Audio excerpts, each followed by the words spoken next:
combat de forte haleine auprès de l'ancien chef d'État, son époux, Laurent Gbagbo. Il s'agit de Simone et Yvette Gbagbo, mais 10 ans également séparés de ce dernier après les manifestations post-électorales de la Côte d'Ivoire entre 2010 et 2011. L'ancienne première dame de la Côte d'Ivoire a décidé de ne pas se rallier au camp de son époux, du moins son ancien époux. Dans le cadre politique, Simone et Yvette Gbagbo a donc été investie comme la présidente du MGC, le Mouvement des Générations Capables, un parti politique qui a donc été officiellement créé le 20 août samedi dernier, et dont les activités fonctionnaient encore comme une sorte tout simplement de mouvement le 8 août 2022, donc durant le même mois. Il est clair que les activités, elles, de façon officielle, sont prévues pour le mois de septembre, mais déjà, la leader politique inspire un certain engagement dans la lutte contre la corruption et puis tout autre fléau qui menace le pays, notamment la malgouvernance. Aujourd'hui, donc, la Côte d'Ivoire se retrouve avec un plateau politique assez relevé, alors qu'il y a les présidentielles 2025 qui se pointent à l'horizon. L'ancienne première dame également voudrait, pourquoi pas, briguer le magistère, qu'on puisse l'avoir pour une première fois une femme comme présidente de la République du côté de la Côte d'Ivoire. Madame, Monsieur, c'est l'actualité réelle qui nous a mené à vous proposer cette thématique aujourd'hui, située dans Côte d'Ivoire. Simone Gbagbo crée son parti politique. Comment comprendre la nouvelle carte politique ivoirienne? Quels sont les enjeux? Voilà la thématique. On se retrouve juste derrière. Votre chaîne de télévision panafricaine For You Télévision, une autre vision du monde.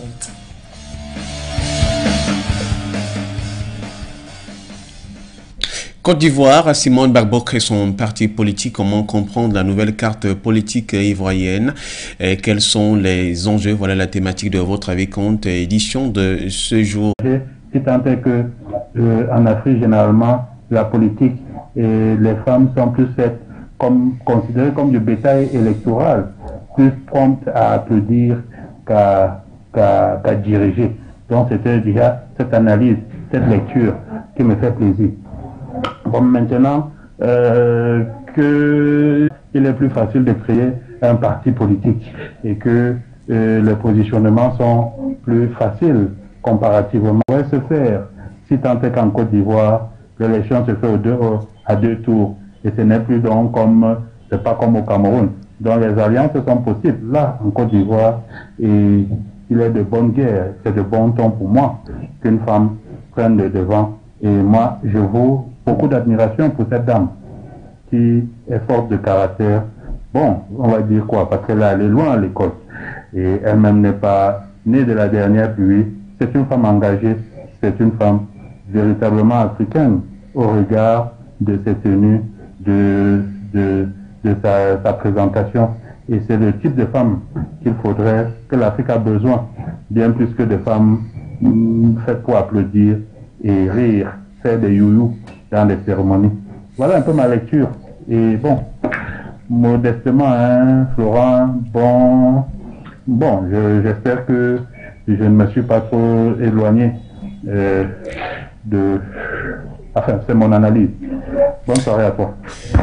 Merci à vous, Eric et Yankem. On l'a compris dans votre déroulé que c'est de bon temps pour vous qu'une dame puisse aussi penser à briguer le magistère, et notamment qui est de plus que Simone et Yvette Gbagbo, qui a donc milité longtemps, on l'a dit, proche de l'ancien président Laurent Gbagbo, avec qui donc ils ont formé un tandem magique. Et certainement aussi, pourquoi pas, parlons de la présidentielle, qui sait, et pourrait peut-être se rallier ou bien faire une alliance avec Laurent Gbagbo, ou pourquoi pas avec le FPI qui est leur parti d'origine. Le FPI, soulignons-le, qui est dirigé ces derniers temps par Pascal Afingessant, qui en ce temps donc était justement le numéro 2 du parti au moment où Laurent Gbagbo avait été interpellé du côté de la CPI et puis écroué justement. Donc les deux personnalités n'ont pas voulu jouer soit les rôles de second plan ou bien se retrouver en train de créer peut-être des sortes de nervosité. Elles ont préféré donc se mettre à côté. Toutefois, et cette création de ce nouveau parti politique, dont il faut le rappeler, officiellement en tant que parti politique, voit le jour le samedi 20 août 2022, mais existait déjà comme une sorte de mouvement depuis le 8 août, un ensemble donc qui bénéficie notamment d'un soutien de la communauté religieuse et évangélique du côté de la Côte d'Ivoire, dont Simone Gbagbo est membre d'ailleurs, et ce qu'elle présente comme combat, notamment le regard sur la malgouvernance, la lutte contre la corruption, sont des motifs qui davantage peuvent encourager ces dernières. Pourquoi pas être investie cette fois-ci comme candidate à l'élection présidentielle de 2025. Toujours est-il que c'est un mot fort. La nouvelle carte géopolitique donc de la Côte d'Ivoire, comment la comprendre? Quels sont les enjeux de ce rendez-vous? Vous avez la possibilité de réagir, mesdames et messieurs, via le 693 589 668 pour nous avoir en direct ou tout simplement sur Skype For You Télévision ou même par Zoom au plus 64 9 889 05 26. Voilà les différents codes d'accès pour nous avoir. Mais sinon, du moment où vous pensez peut-être à pouvoir placer une idée ou un point de vue, on va prendre encore une autre réaction de notre bien-aimé Claver Kondo depuis la ville de Douala au Cameroun. Et journaliste aussi panafricaniste, il a apporté son regard sur cette investiture de Simone Yves Gbagbo en tant que leader et présidente du mouvement de génération des capables ou capables si vous le voulez bien, MGC, et qui donne la lecture de la nouvelle carte politique ivoirienne. Bonjour Florent, bonjour aux téléauditeurs de For You Radio TV. Je suis bien M. Kodo, Pierre Claver, directeur des publications Horizon Nouveau Magazine du moment de l'Association panafricaine pour l'excellence, l'éducation, le développement et l'amitié. En mémoire, entre les peuples, en mémoire du général Abraham Petro-Hannibal et de l'écrivain poète Alexandre Pouchkine. Laurent, c'est toujours avec le même plaisir que je retrouve le télé-auditeur dans le local du programme. Votre avis, et ce matin, vous avez arrêté un thème à savoir Côte d'Ivoire. Simone Gbagbo crée son parti politique. Comment comprendre la nouvelle carte politique ivoirienne? Quels enjeux? Il faut bien rappeler à nos téléauditeurs qu'après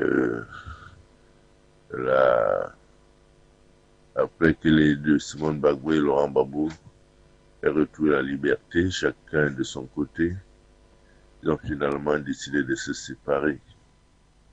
Et ce qui, au premier degré, signifie également la fragilisation du FPI qui, entre-temps, avait déjà été pris en otage par l'un des leurs, Afingessant.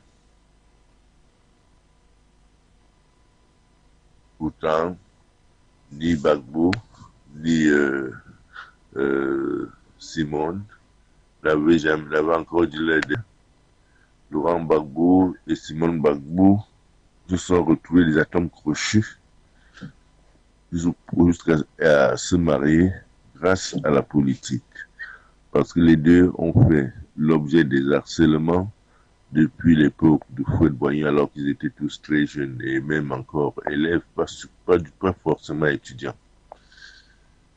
Et malheureusement, l'aventure commune s'est arrêtée net après les déboires et l'emprisonnement de Madame Simone Gbagbo. Pour revenir sur le cadre politique, c'est simplement comprendre que la carte politique ivoirienne s'enrichit. C'est enrichi de plusieurs nouvelles formations politiques, dont celle de président Gbagbo, et celle de Madame Simone Gbagbo, qui tous deux étaient les leaders du FPI. Une nouvelle carte qui, en fait, semble fragiliser l'opposition, mais pourrait également renforcer cette opposition, parce qu'il y a des militants, certainement, du parti au pouvoir, qui pourraient trouver des sympathies pour plus d'un parti d'opposition désormais, parce que l'opposition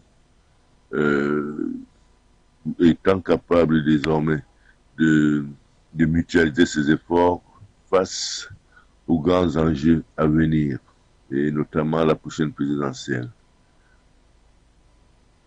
Il faut donc croire que la démarche de Madame Gbagbo vise surtout à ne pas abandonner des sympathisants, des militants qui lui sont acquis et qui se sont retrouvés, qui ne se reconnaissent plus à travers le parti de Gbagbo et les autres partis politiques actuellement en Côte d'Ivoire.